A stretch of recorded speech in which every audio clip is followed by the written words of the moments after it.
I'm going to tell you that Google doesn't hire people anymore that study computer science. They may hire them, but that is not their predominant concern. Their predominant concern is their soft skills. Welcome to a new episode of Most Memorable Journeys. My guest today is Nicos, and I will not introduce him any further because in today's episode, we're going to actually find out a lot more about him that I would be able to say during an introduction. The only thing that I will say is that he has been recommended to me by his lovely wife, Tatiana, who was a guest on one of my previous episodes.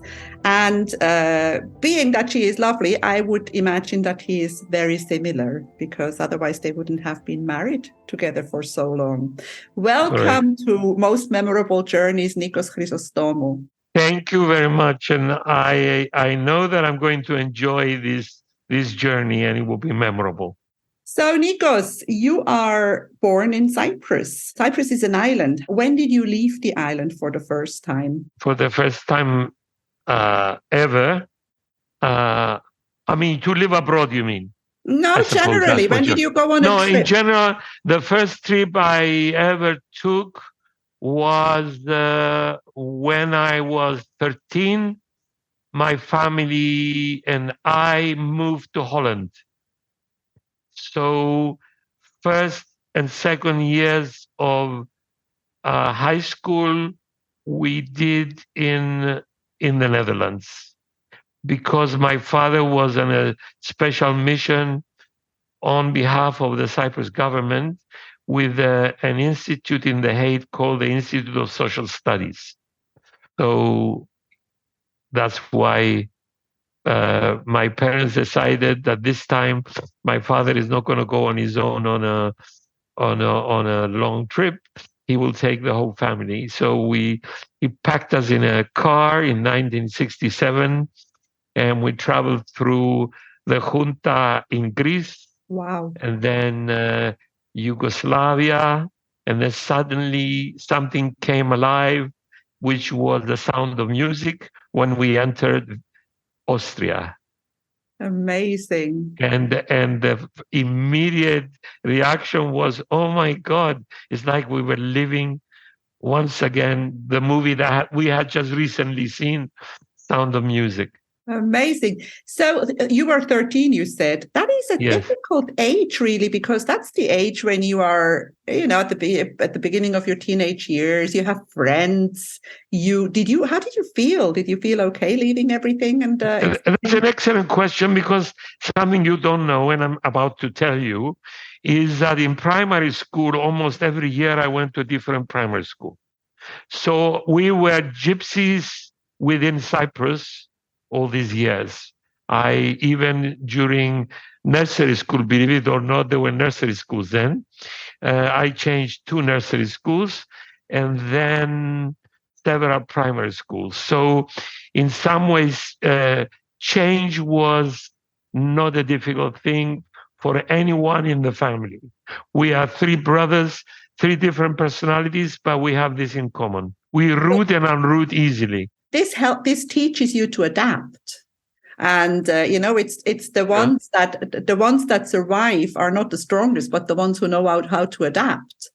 So I say it differently. As I told you before, we learn how to root and unroot easily. Yeah, but not everybody does. Some people have difficulties. No. Yeah, some people have see a psychiatrist for all their lives with big changes. So you don't need to do that. I need psychiatrists for something else, but not for this. What for?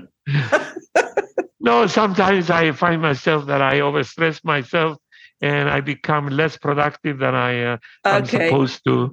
That's probably one of the things that you mentioned at the beginning, if I want to say something or not, but I'm not afraid to say it. That's okay. Listen, I believe, to be honest, getting help, no matter what it is a sign of strength and not a sign of weakness. And I think when we feel that we need help, we should get help always. Yeah, I didn't ask for help yet, but I thought about it many times.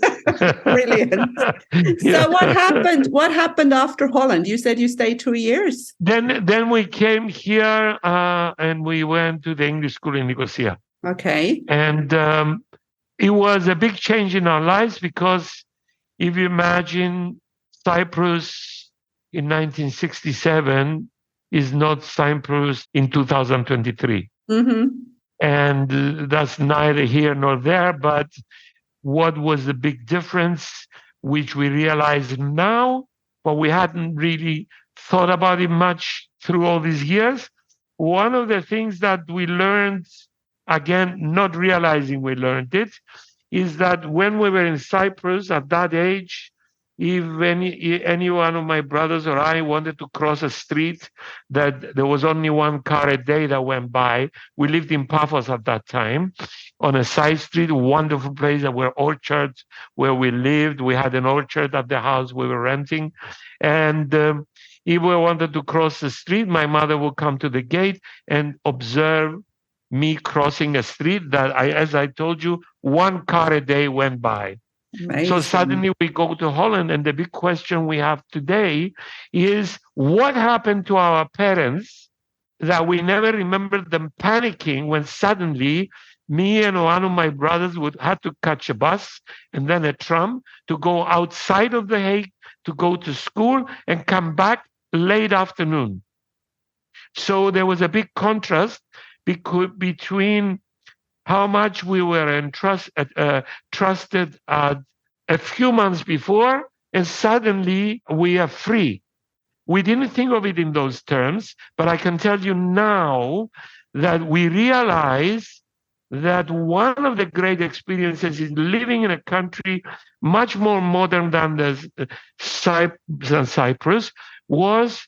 We, without realizing, we learn how to manage our freedom. I think I can agree with that, because I'm from Switzerland, and in Switzerland, little kids walk to kindergarten at the age of 5, and they know the way. They walk. They wear a little thing so they they can be seen. Their identity as well. And here we drive the kids to school until they're 19. That's probably the big difference. Now, is it good? Is it bad? We don't know. Who are we to judge? We will never. There are excuses, because there are other reasons that come to play, is that we are the most dangerous drivers in the world, at least as far as I'm concerned. I mean, I think there are dangerous drivers everywhere, but I don't live everywhere. I live here. Yeah, so no, I understand. I agree with you. I mean, some people are really... I don't want to sound like I'm against my own culture. I'm not.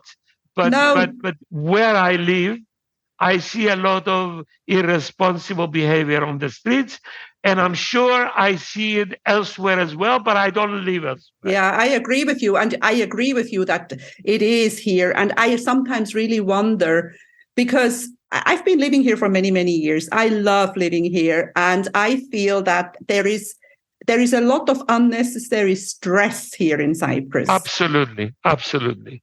So what do you do to unstress or to regulate your stress? What are your hobbies, Nicos?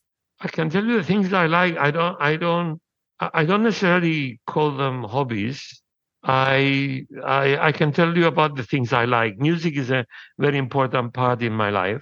Through the years, I got involved with singing. I sang with in Limassol, the cantadas during the carnival. And so for a few years, I sang with one of the groups very well known in Limassol, the most traditional group, the Yorgaletti. So that's one thing. The other thing I put as part of my daily life, bicycle is not necessarily a hobby, but it's rather an integral part of my life. I don't know that I have, shamefully, as we speak, I cannot identify anything as a hobby. Yeah, well, I think cycling means being in nature, and I think being in nature always helps you regulate stress. Yeah, but I use it on my, instead of a car, I use a bicycle. So fine, it's part of your life. Yeah. It's part Maybe of my life. Goes back to your time in Holland. Maybe. I didn't have a bicycle then, but yeah. No, but my children live in Holland. I have 2 sons that live there and work there. Yeah. So we visit Holland quite often. So, Yeah, I like Holland a lot. Tell yeah. me, let's talk a little bit about traveling because after you finished school, did you study abroad? Yes. I first went to England, but I lived 18 years in the United States. 18 years in the United States. Yes, Whereabouts? in Phoenix, Arizona. Wow, that's far.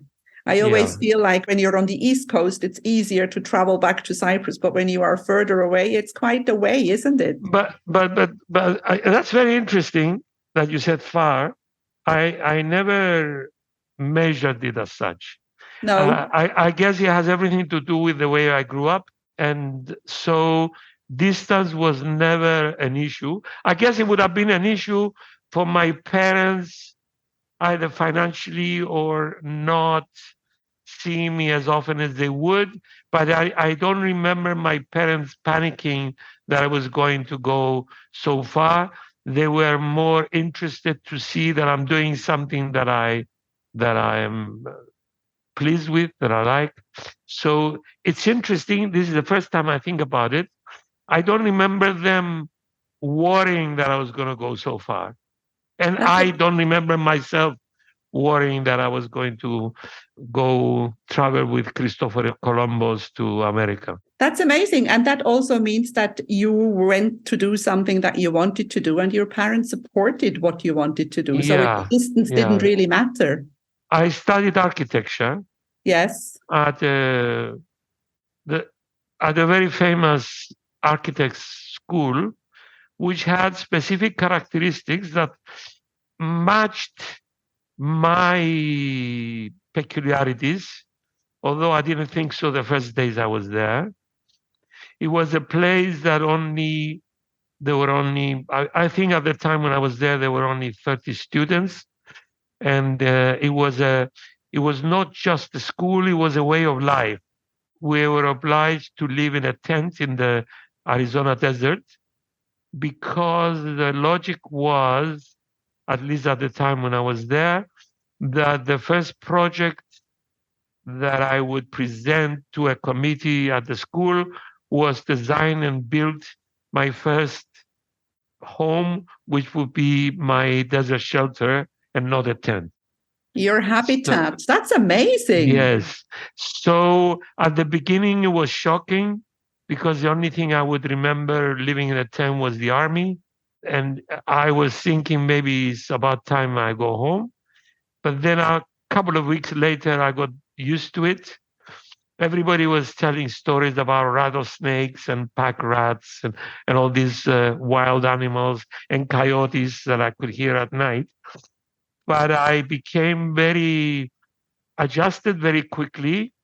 I I was one of the few that didn't use a flashlight to go to my tent because one of the interesting things about the desert were the paths. You can see the paths very easily because they are kind of white in relation to the rest Right. of the desert. So it was an amazing experience that I cannot identify how it affected me, but it most definitely it affected my life and the way I still live my life.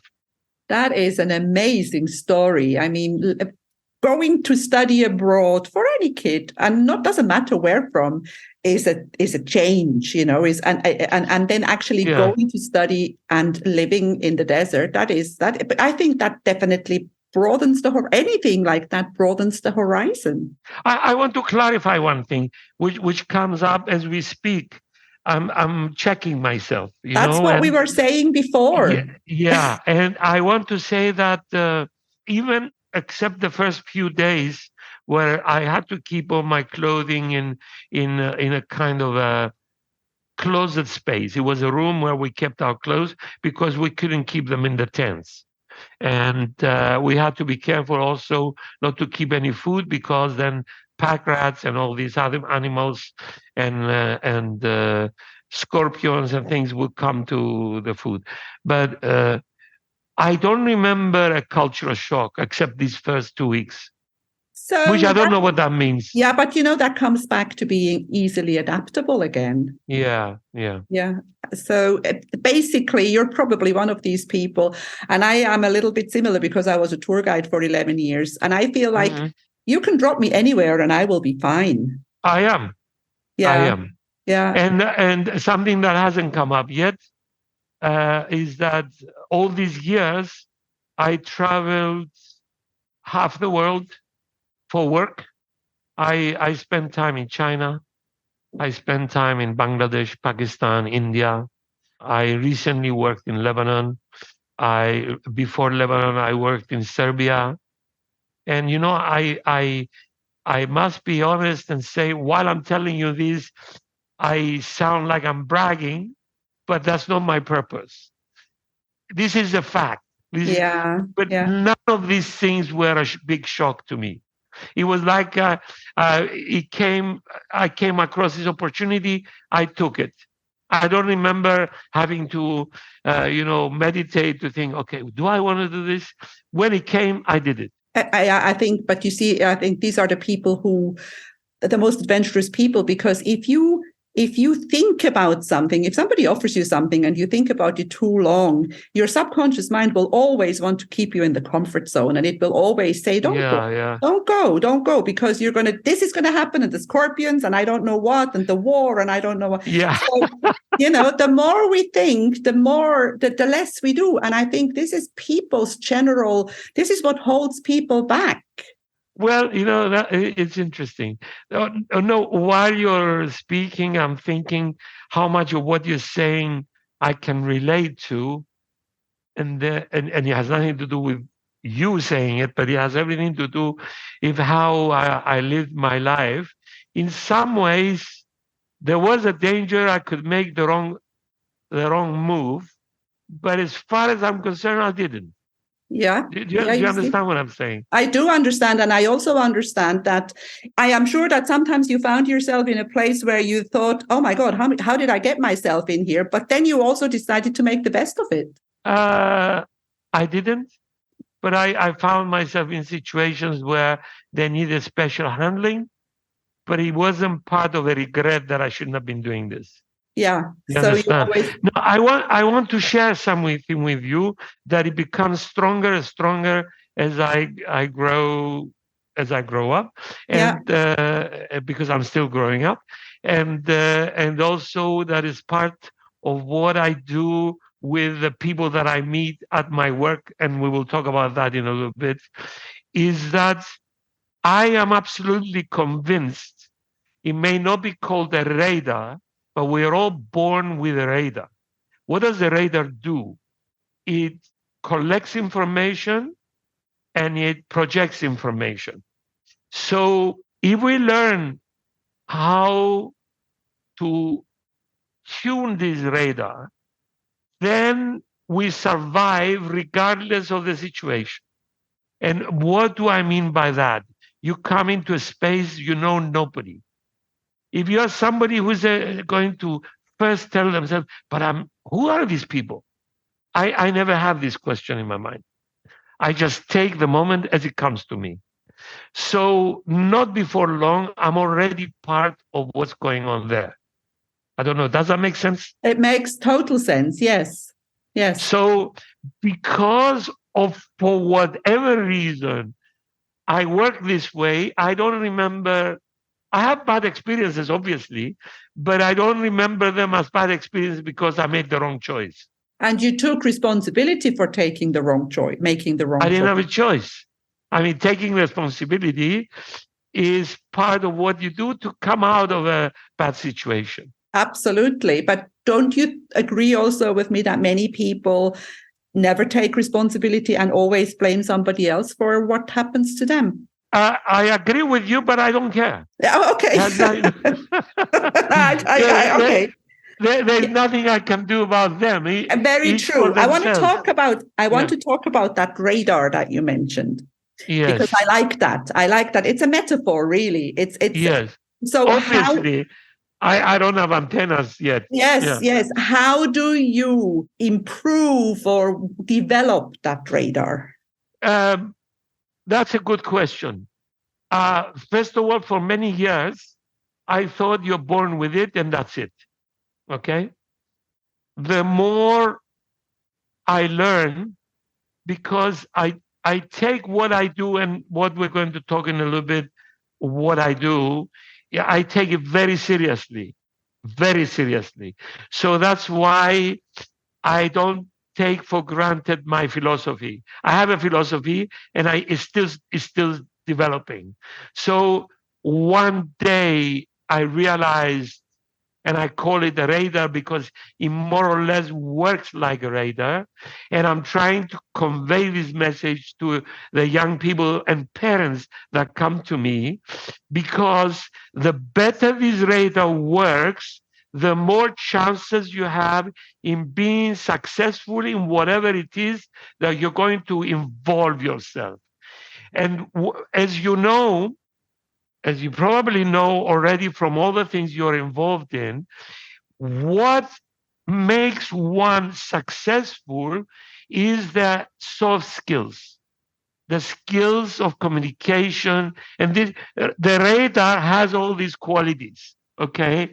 And so, what I said, you walk into a room and it takes about a second to know where you are and how to handle the situation. Is it a situation that requires you to say something or to keep your trap shut? Do you understand? Mm-hmm. And also, are the questions that you have the right question to ask now, or should you wait a little bit longer? So each situation has its own rules, and the radar helps you touch the rules up in the air. I mean, there are times you can make a mistake, obviously, but in general, it's very hard to make a mistake when you cultivate and you tune this radar to receive information and then for you to project information. I don't know Amazing. if I answered your question. I totally get you, and I understand, because we're getting closer to wanting to talk about what you do. And you mentioned the word soft skills, which is Yes, emotional intelligence. And in today's world, with all the artificial intelligence that we are exposed to, I think developing soft skills and becoming more emotionally intelligent is the key to success. it's the only key to success. I want to tell you that, as I told you, for many years I thought some people are born to be a certain way. Well, it's been evident from the people that I read and from the people I meet that that is cultivated. If you don't naturally have it, it might take you a little time and a little bit of perseverance to learn it, but it's something that can be learned. I Mm-hmm. want to also tell you that recently I went to a presentation by this amazing man that I never knew such people existed. That all these things that I try to communicate with people, I thought they were my ideas based on my family, which is total, pardon the expression, bullshit. It has nothing that I say is mine. Okay. So this guy talked about multi-intelligence. I never heard of this term. And there is such a thing as multi-intelligence. Just having a very high IQ is not an instrument to survive. A high IQ in combination with all these other things, the multi-intelligence elements, is going to take you where you started to go, and you might not even know where you're going, but you're going to get someplace. Mm. Am I clear? You're totally clear. But the big question that comes here now is the school system, the school curriculum, and the stuff that our kids learn. There aren't really many soft skills, and there isn't really much emotional intelligence developed in our current school system. Do you think it needs an update? Listen, recently I was invited by one TV station, and I have to be careful, but I will be clear. Although I know I have to be careful because some people, I'm not an expert on all aspects relating to education, okay? But can I say that I'm an expert on my experiences? Okay. Sure. The educational system is a disaster. That's what I agree with you. No, I want to tell you why. Yeah. One of the biggest problems, both in private and in state education, is this what is called parallel education. Parapedia is in Greek, so Yeah. I would imagine in English would be parallel education. What are we depriving our children of? We are actually depriving them of learning. We are only forcing information down their throat through this parallel education, which becomes necessary, I would imagine, because something is wrong with the schools. Mm-hmm. Mm-hmm. Okay. Mm-hmm. We're not talking about the teachers. There are different teachers, different levels, different ways. Some of them are talented to be teachers, but being a good historian doesn't mean you're a good teacher. No. But being a good historian, a good teacher, the kids that you would teach, they don't only learn history, but they learn to communicate with their teacher, and they learn from the attitude of the teacher other things beyond history. Do you understand me? Yes. So what is happening today? Many kids that come to me with grades up to the sky, fantastic grades, they don't know how to study. So when they go to a university, at the university, you don't have somebody to push information down your throat. You say it's up to you. So if it's up to you, it's a big disaster because some of them don't survive. That's why I agree with you. Yeah. Yeah. So, well, here we are actually talking about what you do, because what you do is helping young people kind of find their way, or Yes. like supporting and helping them in choosing what they want to study. Yes, I don't choose it for them, obviously. No. And I want to clarify one thing. Very often, third parties call or they say that what I do is career guidance. I am not in career guidance. It's at the level of the kids that I see. I cannot be involved in career guidance, although many of the things we say may direct towards a career, but the career is a totally different story. So what I do is I do what Cristoforo Colombo did. I find the orientation and I navigate. I help them navigate towards that. So we're living in times where big companies, Netflix, Spotify, Google, don't choose people because of their direction they took in their studies, but they choose them of how well they manage their studies. And there are skills there beyond learning mathematics, computer science. There are other skills that you learn while you're in university.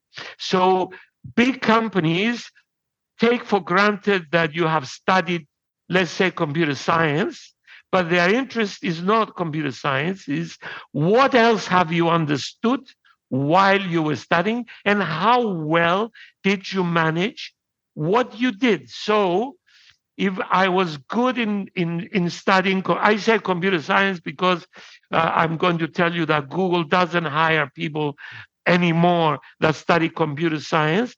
They may hire them, but that is not their predominant concern. Their predominant concern is their soft skills. They know that somebody is employable from the moment they see them walking towards them, because even our silence is a means of communication. And from our silence, people can learn a lot of things about us. Only silence is not enough, but silence is an instrument. Mm-hmm. When you meant like soft skills, maybe for people who are listening to us, it's and how they choose people, it's how they manage their emotions and how they manage other people's emotions. And yes, because everything else can be done with a machine in today's world. Absolutely. I find being young at this point that we are much harder than when we were young. Personally, myself, I never had any choice. I had to work because I had to earn money. Our kids, first of all, are exposed to social media. They are exposed to a lot of peer pressure. They are exposed to so many things. And I think it's much harder for them to regulate their emotions than it was for us.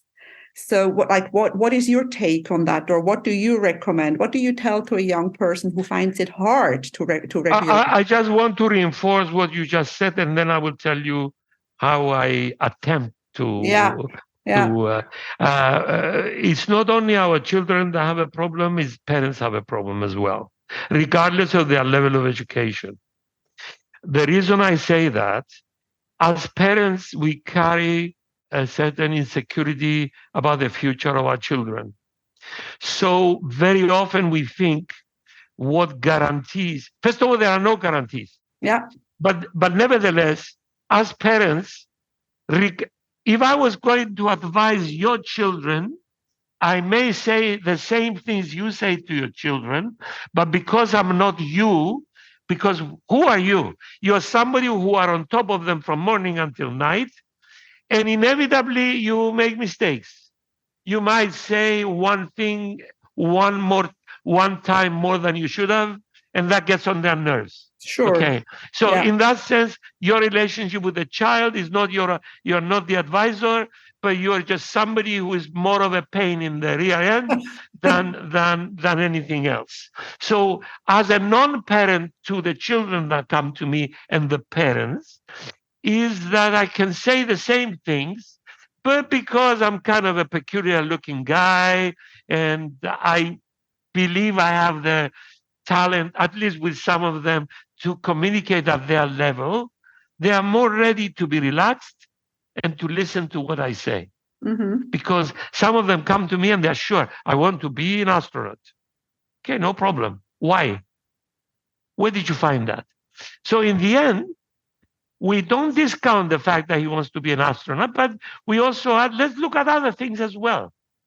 It doesn't mean you're going to do them, but in order to be sure that you're going to be an astronaut, you have to compare it to other things you haven't figured out that you can do. Mm-hmm. And quite often, they change their minds. They don't do what I tell them, but they start looking at things from another angle. Yeah. And this is what I mostly do. Now, Yeah. with parents, many parents, not so many anymore, but at least those that come to me, they come in the hope that they will guide me how to guide their kids to become What accountants, they for want them example. to be. Yeah, because they know that if I say it, maybe the kid will listen. Mm-hmm. So we have an agreement, at least with those that would listen to me. This is not going to work. I don't agree with you. Maybe your son, maybe the future is in the hands of the accountants, but maybe your son is not born to be an accountant. So Mm-hmm. what do? We force him to be an accountant because in your mind, only as an accountant he will make a living. Do you understand what I'm saying? Oh, totally, totally. Seen it so So many times. all my life, since I was in school, how people decide on a profession. So as far back as I can remember, most people I meet, especially if they have some interesting job, I ask them how did they do that? How did they arrive to this? And this is not something new, because I want to tell you, one of the first organizations, is it an organizations that did not pay attention to the area of study, it may come as a shock to you, is I forget the official title now anyway, the charter accountancy, whatever, Yeah, okay, yeah, yeah, which began at the beginning of the 20th century, as far as I remember. yeah. They wanted people that went to university and they've done well. So they would choose the best of the best and they would give them the opportunity to do the training to become chartered accountants. All my years, I thought chartered accountants are those that go and study economics or business administration. It's not true. But that is correct. Do you understand? Yeah. Because you need to learn about other things. And studying economics doesn't teach you a job. Mm-hmm. Studying business administration doesn't teach you a job. A job is not entailed of only the elements in one area of study, but of many other elements. So in that sense, what I do is I mostly present questions rather than answer questions. And you're planting a seed that may grow. That is what I always pray that I manage to You do. do. Yeah. Because time has been flying, we are already coming towards the end, but I want to come back to something that we said before we started recording, which is a very, very important thing that you do and that I recommend people to do, and that is never stop learning, never stop trying out new stuff. Is this a question or a statement? It's a question. Because you I don't have a choice. I don't have a choice. I don't consider it as a big event because I continue to learn, because I see it as something that I don't have a choice, that I have to do if I have to, because what I do as a profession, what I chose as a profession, which has nothing to do with what I studied at university, but it has everything to do with what I've learned along the way, requires me to be up to date with information at different levels. And before you let me go, I want to tell you a great example.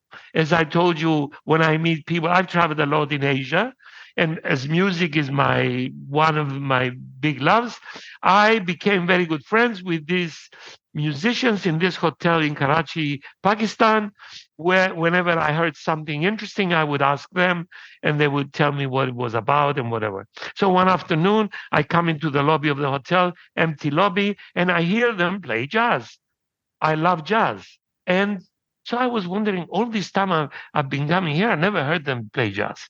So I kind of just peeked to where they were sitting, and I see this giant with them, blonde, blue-eyed, not Pakistani, playing a clarinet, and they like little children playing the drums.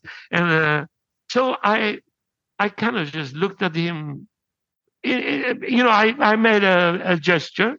So when he took a break, he came to me and he says, "Is that a problem?" I said, "Yeah, sure, big problem. What's the problem?" I said, "I've been coming here all this time and I never heard them play jazz. And now I see you having so much fun. I'm jealous. You're like little children. You don't care who is listening and who is not listening."